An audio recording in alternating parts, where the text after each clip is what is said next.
Hi everyone! So today I'm heading out and nag-aayos lang ako ngayon. And habang nag-aayos ako, we're going to talk about my manifestations for this year.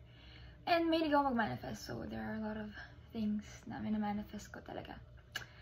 So syempre, first off, nag-manifest ako for an abundant 2025.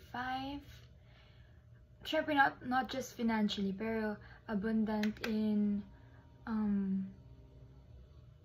happiness, peace, ganyan, good health throughout the year for me and my family, lahat ng loved ones ko. And ano pa ba? I'm manifesting for equality sa lahat ng taong lumalaban ng patas. Kasi syempre, we all deserve to live comfortably, live happy, diba? Kasi lahat naman tayo, we're here trying to survive, working hard for our families, for ourselves. So yun, ano pa ba? Wait lang. I'm manifesting din for successful pilot episode ng Maka Love Stream and for the show na maging impactful siya for everyone. Yeah.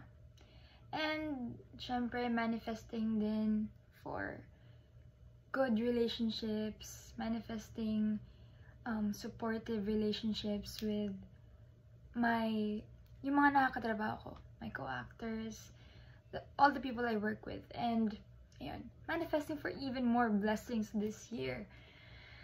Because, yeah, months na, I mean, it's halfway 2025, and yeah, manifesting pa rin ako na marami pang mas magandang mangyari. Not just sa akin, sa pamilya ko rin, and with all the people in the world. So, ayan. And that's it for my manifestations. Don't forget to watch Maka Love Stream Saturday, 4:45 p.m. Bye-bye!